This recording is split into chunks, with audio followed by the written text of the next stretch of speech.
5. The elevator, a smoke box, gray and thick. Buck and Danny puffed and blew everlasting cigs. Thought when the doors opened, the smoke would rush out. But instead, it became a still cloud trapped in a steel cube. Cigarette smoke ain't supposed to be no wool blanket. Ain't supposed to be no blizzard, no snowy TV. Smoke, like spirit, can be thick, but ain't supposed to be nothing solid enough to hold me.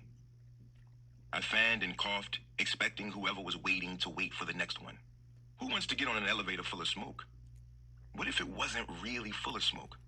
Still, who wants to get on an elevator with a kid bugging, swatting and choking on the invisible thick? They'd probably think what you probably think right now. I took a step back to make room for the silhouette to move through fog, to step in. Danny and Buck stood behind me, close enough to feel, but I felt no breath. 9:08 a.m. Two large hands, the largest I'd ever seen, rushed through the cloud, hard and fast, snatched fistfuls of my shirt, yoking me by the neck, holding me there until the elevator door closed. Could barely breathe already and could breathe less and could see nothing behind this blanket of gray. Then in one swift motion, the hands released me and slapped me into a headlock. The kind that Sean used to put me in. The kind that all little brothers hate. I could hear laughing, like being held underwater by playful waves crashing down on my head, laughing, laughing, laughing me under.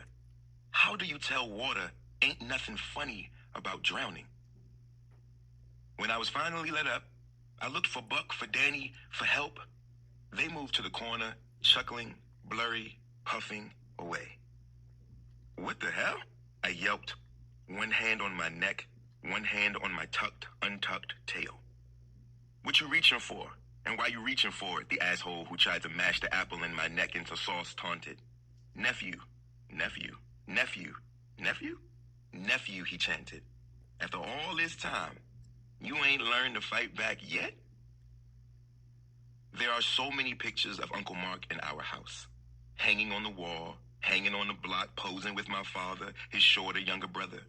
Dressed blade sharp, suits, jewelry, cigarette tucked behind ear, camera ready, fly like Sean, foreshadowing the flash.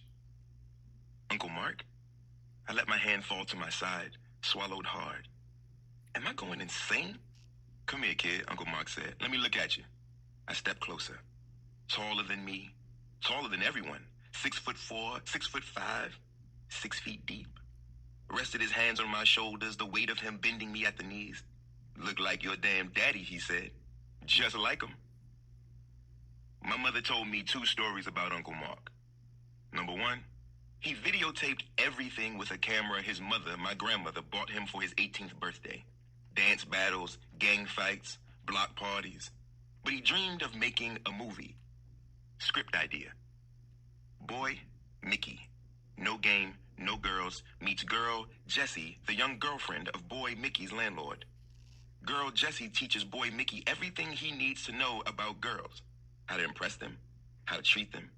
But boy Mickey uses what he learns to get girl Jessie to fall in love with him. But her boyfriend, boy Mickey's landlord, finds out and kicks him and girl Jessie out of the building. So they're in love, but they're homeless, but they're happy.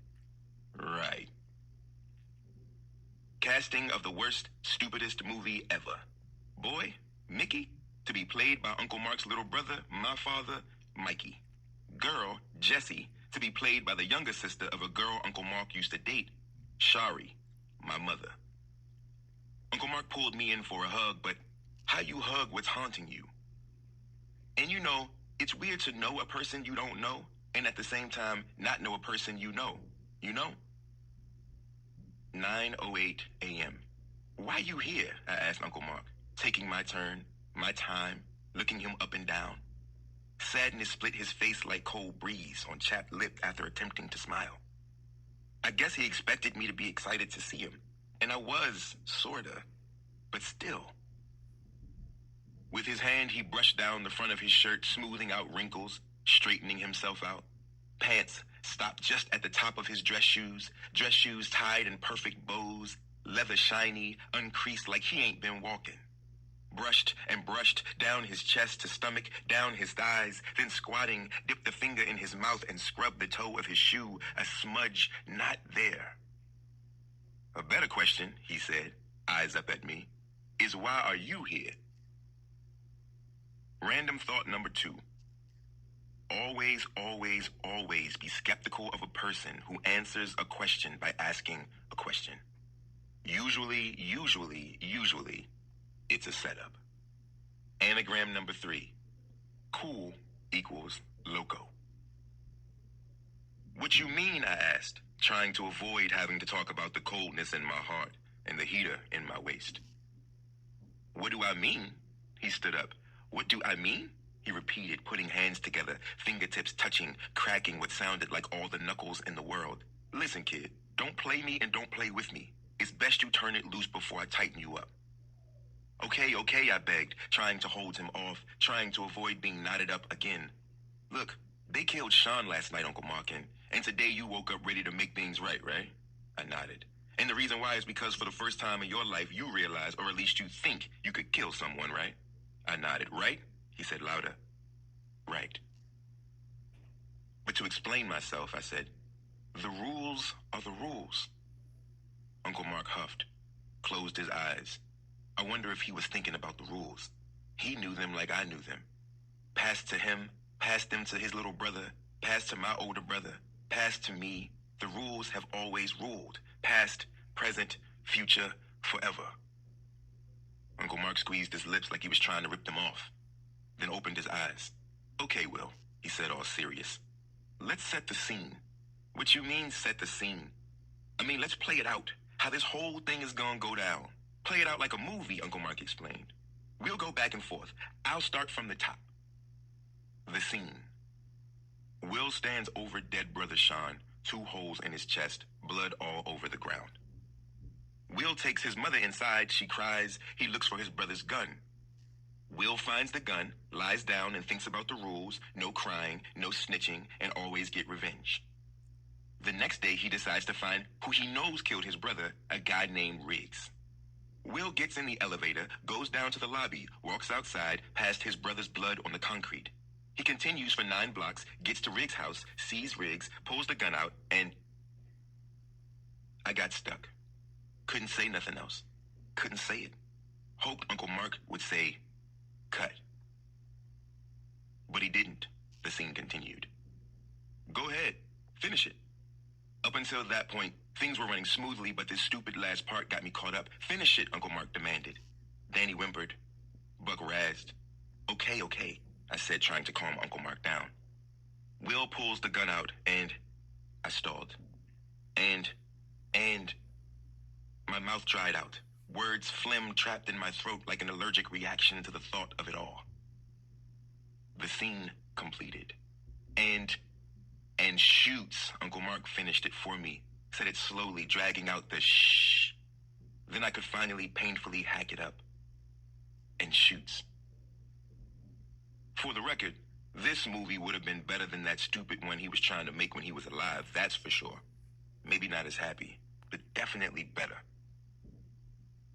Story number 2 about Uncle Mark. Uncle Mark lost the camera his mother got him. The one he recorded dance battles and gang fights and block parties in the beginning of his corny-ass movie on. Couldn't afford another one. Options? Could have asked Grandma again, but that would have been pointless. Could have stolen one, but he wasn't about to be sweating, so he wasn't about to be running. Could have gotten a job, but working was another one of those things Uncle Mark just wasn't about to be doing. So he did what a lot of people do around here. His plan. To sell for 1 day. 1 day.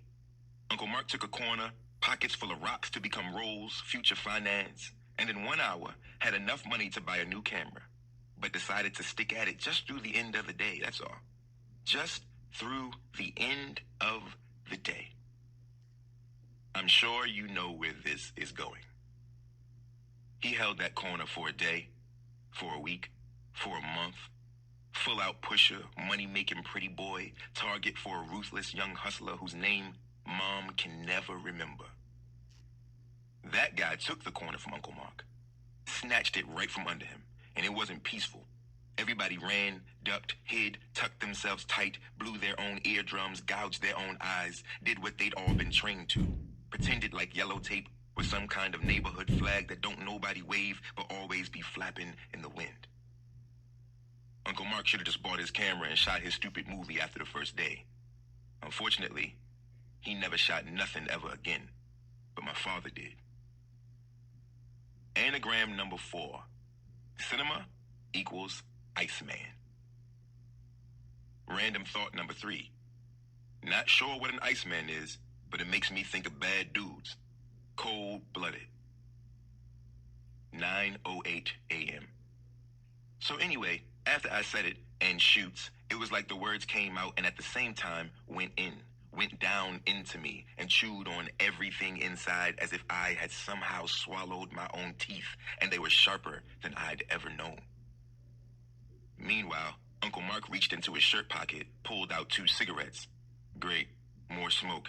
I hope the second one wasn't for me. I don't smoke. Shit is gross. Plus, people who livin', who real, like me, ain't allowed to smoke in elevators. And what happens next in this movie, Uncle Mark asked, tucking one cig behind his ear, booger rolling the other between his fingers. Nothing. That's it. The end, I shrugged. He positioned the cig in the corner of his mouth, patted his pockets for fire. The end, he murmured, looking at Buck, motioning for a light. It's never the end, Uncle Mark said, all chuckle. He leaned toward Buck. Never. Buck struck a match, and the elevator came to a stop again.